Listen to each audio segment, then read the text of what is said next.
नमस्कार दोस्तों, मैं हूं आद्या और स्वागत है आप सभी का सिविल्स डेली के यूट्यूब चैनल पर। दोस्तों, आज का जो मुद्दा है वो है about who are designated terrorist. और क्यों है ये मुद्दा? बिकॉज न्यूज में आया है कि जो होम मिनिस्ट्री है हमारी, उन्होंने जो सन ऑफ एलईटी चीफ हैं उन्हें एज अ टेररिस्ट डेजिग्नेट किया है। ठीक है, इसलिए ये इंपॉर्टेंट न्यूज है। द हिंदू में ये न्यूज जो है वो आपकी आई हुई थी हमारी। ठीक है, अभी मैं आपको आर्टिकल भी दिखा दूंगी रिलेटेड टू दैट। तो क्या क्या चीजें जो कि हम कवर करने जा रहे हैं, इन शॉर्ट अगर मैं कहूं तो टू डू लिस्ट में आज की क्या क्या है। तो सबसे पहले basically what is designation of terrorist, होता क्या है ये डेजिग्नेशन ऑफ टेररिस्ट। ठीक है, दूसरी चीज है कि ये डेजिग्नेशंस जो हैं कौन देता है, who makes it. Thirdly, UAPA क्या है, बिकॉज यूएपीए का एक बहुत ही इंपॉर्टेंट रोल है जब हम बात करते हैं टेररिस्ट की या फिर टेररिस्ट ऑर्गेनाइजेशंस की। ओके, एंड नेक्स्ट इज किस तरीके से जो है किसी इंडिविजुअल को टेररिस्ट कहा जाता है या डिक्लेयर किया जाता है। मैं आपको बता दूं कि देखिए, अभी तक जो है ये पहली बार हुआ है कि मतलब बेसिकली ज्यादातर जो है आप कह सकते हो कि जो ग्रुप्स होते थे उन्हें डेजिग्नेट किया जाता था। ठीक है, बट अब पर्टिकुलर इंडिविजुअल को भी डेजिग्नेशन दी जाने लगी है।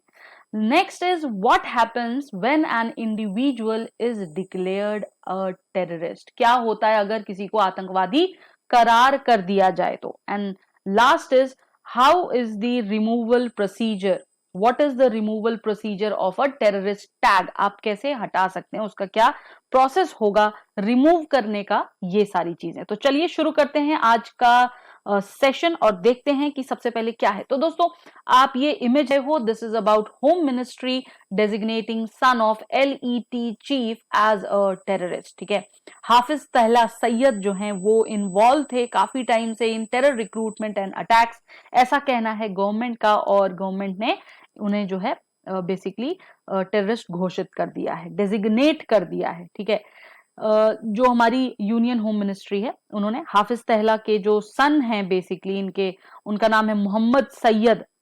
ठीक है, and he works as the chief of Pakistan based Lashkar e Taiba. तो आपको पता होगा लश्कर ए तैयबा का आपने कई बार नाम भी सुना होगा। तो जो लश्कर ए तैयबा है उसका चीफ की तरह से जो है ये काम कर रहे थे एज द चीफ पोजीशन। और लश्कर ए तैयबा जो है वो ऑलरेडी यूएपीए के तहत आती है और इसलिए भी इन्हें डेजिग्नेट किया गया है। ठीक है, तो जो सबसे पहला हमारा इंपॉर्टेंट मुद्दा है कि भाई डेजिग्नेशन ऑफ टेररिस्ट होता क्या है। अभी तक तो हमने आतंकवादी सुना था, लेकिन आखिर ये डेजिग्नेशन क्या होता है। तो देखिए, सेंटर गवर्नमेंट जो हमारी है उसने क्या किया था, उसने यूएपीए एक्ट जो है 1967 वाला, उसको अमेंड किया था अगस्त 2019 में। और क्यों किया था amendment? So that they can include the provision of designating an individual as a terrorist। मैंने जैसा कि आपको बताया था कि पहले जो है ज्यादातर जो टेररिस्ट ऑर्गेनाइजेशंस होती थी उन्हें ही डेजिग्नेट किया जाता था, एज एन इंडिविजुअल डेजिग्नेशन की चीज नहीं थी। लेकिन 2019 अगस्त में यूएपीए एक्ट में अमेंडमेंट ला करके ये प्रोविजन ऐड किया गया। ठीक है, और बिफोर दिस अमेंडमेंट सिर्फ ऑर्गेनाइजेशंस ही इंक्लूड हुआ करती थी।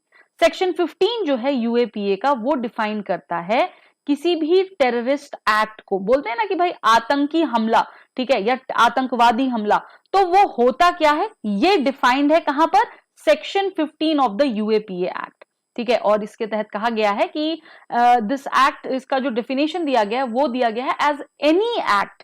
ठीक है, as any act committed with intent to threaten or likely to threaten the unity, integrity, security, economic security और sovereignty of India, या फिर और with intent to strike terror or likely to strike terror in people or any section of the people in India। ठीक है, या फिर किसी भी दूसरे देश में। और जो ओरिजिनल एक्ट है बेसिकली वो डील करता है, जो यूएपीए ओरिजिनल एक्ट है वो किससे डील करता है? वो डील करता है हमारा अनलॉफुल एक्ट से, that is related two sessions. ठीक है, एंटी टेरर प्रोविजंस इसमें इंट्रोड्यूस किए गए थे कब? 2004 में। ठीक है, यानी कि ओरिजिनली जो ये एक्ट था ये डील करता था किससे? रिलेटेड टू सेशंस, ठीक है। लेकिन जो एंटी टेरर प्रोविजंस इसके हुए वो इनमें ऐड किए गए थे कब? 2004 में। तो एंटी टेरर ऐड किया गया 2004 में, और अगस्त 2019 में designation of an individual as a terrorist add किया गया। आई होप ये आपको याद रहेगा, ठीक है। तो ये चीजें आई होप क्लियर है, राइट? ओके, आगे चलते हैं। ये इमेज एक बार देख लीजिएगा, जो इसमें हेडलाइंस आपको शेयर की गई हैं, इसको एक बार बस गो थ्रू कर लीजिएगा तो थोड़ा सा आपको आइडिया मिल जाएगा, ठीक है, कि यूएपीए के प्रोविजंस और प्रिवेंशंस क्या क्या करते हैं। एम्पावर करते हैं गवर्नमेंट को कि वो किसी भी इंडिविजुअल को या ग्रुप को जो है डेजिग्नेट कर सकता है, ठीक है। और नेशनल इन्वेस्टिगेशन एजेंसी को भी एम्पावरमेंट करता है ये, कि वो किसी भी प्रॉपर्टी को सीज कर सकते हैं, या जिसके लिए जो है प्रीवियसली रिक्वायर्ड परमिशन की जरूरत थी from the director general of police, ठीक है। तो ये सारी चीजें कुछ इंपॉर्टेंट फैक्ट्स हैं, इनको बस गो थ्रू कर लीजिएगा।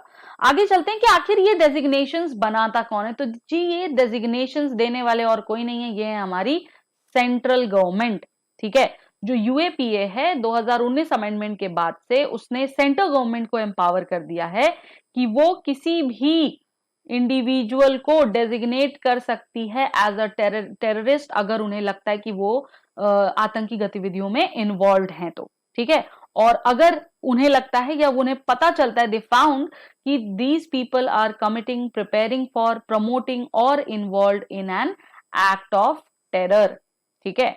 और ऐसा ही एक सिमिलर प्रोविजन जो है ऑलरेडी एग्जिस्ट करता है in part 4 and 6 of the legislation for organisation, जिसमें कि डेजिग्नेट करने की प्रावधान दिए गए हैं कि कैसे एक टेररिस्ट ऑर्गेनाइजेशन को डेजिग्नेट किया जा सकता है। आई होप क्लियर है, ठीक है। चलिए आगे चलते हैं कि यूएपीए एक्ट क्या होता है। अभी तक तो हमने पढ़ा कि भाई यूएपीए एक्ट के तहत डेजिग्नेट होता है। यूएपीए एक्ट है क्या? तो यूएपीए एक्ट है आपका अनलॉफुल एक्टिविटीज प्रिवेंशन एक्ट। इसका एम है कि जो भी अनलॉफुल एक्टिविटीज हैं उनको होने से प्रिवेंट किया जा सके भारत में, ठीक है। इनका एम और ऑब्जेक्टिव यही है। और मेन ऑब्जेक्टिव की अगर हम बात करें तो that is to make powers available for dealing with activities directed against the integrity and sovereignty of India, ठीक है। तो ये चीजें हैं। इसको जो है अपग्रेड किया गया था, यूएपीए को अपग्रेड कर दिया गया था। टाडा एक्ट सुना होगा आपने, ठीक है। टाडा एक्ट का है कि terrorist and disruptive activities prevention act, तो इसे अपग्रेड कर दिया गया एज टाडा एक्ट। और इसके तहत जो है this act was allowed to lapse in 1995 and POTA फिर आया। पोटा था प्रिवेंशन ऑफ टेररिज्म एक्ट, ये रिपील हुआ कब? 2004 में, ठीक है। तो ये सारी चीजें होती रही इन द पास्ट। ओरिजिनली जो है इस एक्ट को पास किया गया था 1967 में, और under the then Congress government, उस टाइम पे जो प्राइम मिनिस्टर थी वो थी हमारी इंदिरा गांधी जी। 2004 तक जो अनलॉफुल एक्टिविटीज थी उनको रेफर किया जाता है as actions related to secession and cession of territory, ठीक है। और 2004 अमेंडमेंट के बाद टेररिस्ट एक्ट जो है इसमें ऐड कर दिया गया था एज एन ऑफेंस यूएपीए में। ओके, आई होप क्लियर है। चलिए अब देखते हैं कि किस तरीके से जो इंडिविजुअल्स हैं वो डिक्लेयर होते हैं एज अ टेररिस्ट। तो जो सेंट्रल गवर्नमेंट है वो डेजिग्नेट कर सकती है किसी भी इंडिविजुअल को थ्रू नोटिफिकेशन। अब देखिए किस किस चीजों के तहत? नोटिफिकेशन, ऑफिशियल गैजेट के तहत, या फिर उनका नाम ऐड करके to the schedule supplemented to the UAPA bill. Okay, government जो है उसे कोई जरूरत नहीं है कि वो किसी भी इंडिविजुअल को ये अपॉर्चुनिटी दे कि वो हर्ड किए जाए बिफोर सच अ डेजिग्नेशन, उनकी बात सुनी जाए, कोई जरूरत नहीं है, उनको कोई रिक्वायरमेंट नहीं है। ओके, और एट प्रेजेंट अगर देखें तो जो लीगल प्रजम्पशन है of an individual being innocent until proven guilty वाला, ठीक है, कि भाई जब तक आप प्रूव नहीं हो जाते आप इनोसेंट हैं, ठीक है। इसके तहत जो भी इंडिविजुअल है who is convicted in a terror case, he or she is legally referred to as terrorist, ठीक है। और वाइल ये सारे जो सस्पेक्ट्स हैं जो कि इस केस में या इस प्रकार की गतिविधियों में इन्वॉल्व हैं इन टेररिस्ट एक्टिविटीज, उन्हें रेफर किया जाता है एज टेरर अक्यूज्ड, ठीक है। क्या रेफर करते हैं? Terror accused. ये सारे स्टेटमेंट्स दोस्तों बहुत इंपॉर्टेंट है, स्टेटमेंट बेस्ड क्वेश्चंस में आपसे प्रीलिम्स में पूछे जा सकते हैं। अच्छा, अब इसके बाद मुद्दा है कि what happens when an individual is declared. Supposedly अगर किसी भी आदमी को टेररिस्ट डिक्लेयर कर दिया गया, उसके बाद की कहानी क्या है? तो देखिए, जो डेजिग्नेशन है इंडिविजुअल की as global terrorist by the United Nations, उस वो एसोसिएटेड है with the sanctions including travel bans, आप ट्रैवल नहीं कर सकते, फ्रीजिंग ऑफ असेट्स, ठीक है, and an embargo against procuring arms. ये 3 चीजों में आपको बहुत ज्यादा बैन लग जाते हैं, ठीक है। और यूएपीए जो है, however it does not provide any such detail, वो कोई भी डिटेल नहीं देता कि क्या होता है इसके बाद।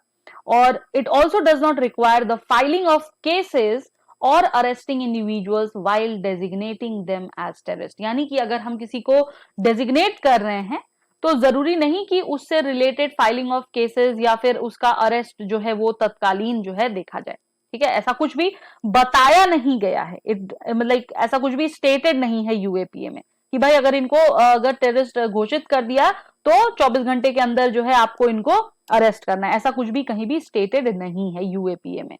Okay, next is what is the removing of this terrorist tag. कैसे इनको रिमूव किया जा सकता है? तो देखिए, जो यूएपीए है वो सेंट्रल गवर्नमेंट को ये अधिकार देती है, ये पावर देती है कि वो रिमूव भी कर सकता है कोई भी नाम from the schedule when an individual makes an application, ठीक है। अगर मान लीजिए किसी को टेररिस्ट करार दे दिया गया, उसके बाद उसने एप्लीकेशन फाइल की और इनको लगता है कि नहीं ठीक है, जायज है, हमने शायद गलती से कर दिया, तो वो उसका नाम हटा सकते हैं, ठीक है।